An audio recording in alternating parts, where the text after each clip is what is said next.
લોકમાગ હોય અને લોકમાગના માધ્યમથી સરકાર સુધી અવાજ પહોંચાડવાનું કામ એ હર હંમેશા એક પ્રજાના પ્રતિનિધિ તરીકે મેં હર હંમેશા કર્યું છે। વિધાનસભા ગૃહમાં બાપુ મેં એક વખત એવી માગણી કરી સરકાર પાસે કે આજે કોઈ પણ સમાજની દીકરી હોય, કોઈ પણ ધર્મની દીકરી હોય, કોઈ પણ વિસ્તારની દીકરી હોય, પણ આ વર્તમાન ક્યાંક ને ક્યાંક કળિયુગની અસર અડવાને કારણે, પશ્ચિમી સંસ્કૃતિની અસર અડવાને કારણે, મોબાઈલના કારણે જે આ દીકરીઓ અને એમાં જે માતા બારે લોકો હોય કે અન્ય રીતે ફોલાવીને કે એને એક પ્રેમ માયામાં ફસાવીને લાગણીમાં લાવીને જે લવ મેરેજ કરે છે, એ આ લવ મેરેજમાં એવો સુધારો લાવો કે મા બાપની સહી ફરજિયાત હોય, એ લગ્નની નોંધણી ગામમાં થાય અને એમાં પંચમાં પણ ગામના જ લોકો હોય। આવું વિધાનસભા ગૃહની અંદર મેં વિધાનસભામાં માગણી કરેલી ને 182 ધારાસભ્યોએ એની જે પાટલી છે એ થપડાવીને અભિનંદન આપ્યા હતા। પણ હું તો ફરી કહું છું કે તમામ ગુજરાતમાં જેટલા ધારાસભ્યો છે એ તમામ ધારાસભ્યોએ રાજ્યપાલને સરકારને પત્ર લખવો પડે કે વહેલામાં વહેલો આ કાયદો સુધરાવો અને તમામ સમાજોમાં જે વર્ગ વિગ્રહ થાય છે એ વર્ગ વિગ્રહ જો કાબુમાં લાવવા હોય તો આ લવ મેરેજને રોકવા માટે કાયદામાં સુધારો લાવવો પડશે ને લાવવો પડશે। અને આ એક લોકમાગ છે।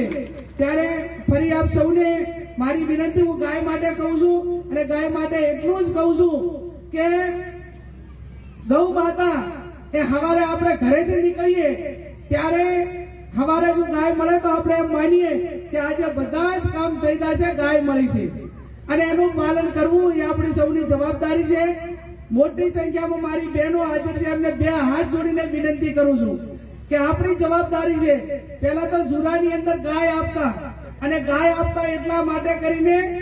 દરેક દીકરીઓ હાજરથી કે મને મારા પિયરમાંથી ઝુરામાં ગાય આપી છે તો જિંદગી ભર એની સેવા કરતા। હવે આ ભેંસોનું ચલણ આવ્યું છે અને શંકરચાર ગાયોનું ચલણ આવ્યું છે, એમાં ક્યાંક ને ક્યાંક આપણી જે ઓરિજિનલ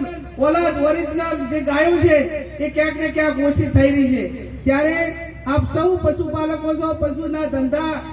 વ્યવસાય સાથે સંકળાયેલા છો ત્યારે આવનાર સમયમાં બાપુ આપ સૌના આશીર્વાદ મળશે અને અત્યારે એ પૈકીના મેદાનમાં પણ છું ત્યારે આપ સૌને 100% ખાતરી આપું છું કે લોકસભામાં આપના આશીર્વાદથી ચૂંટાવાનું થશે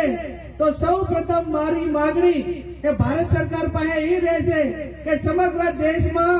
ગૌ વંશ અને ગૌ હત્યા ઉપર એનો પ્રતિબંધ મુકાય અને ગાય માતાને રાષ્ટ્રીય માતા તરીકેનો દરજ્જો મળે અને એના માટે કરીને સૌથી પહેલી શરૂઆત એ મારી છે। ત્યારે આપ સૌ ખૂબ મોટી સંખ્યામાં ઉપસ્થિત છો ત્યારે પાડોશની તમારા બધાની એક દીકરી તરીકે આપ સૌને વિનંતી કરું છું। આમ તો 2017માં અહીંયા હાથમાં વિધાનસભાની ચૂંટણી લડી હતી 2007માં બાપુ, અને એ ટાઈમે ક્યાંક આશીર્વાદ આપવામાં થોડા ઘણા ક્યાંક ઉણપ રહી ગઈ હોય તો આ 15 વર્ષ પછી ફરી મોકો આપ્યો છે અને કોતરવાડા,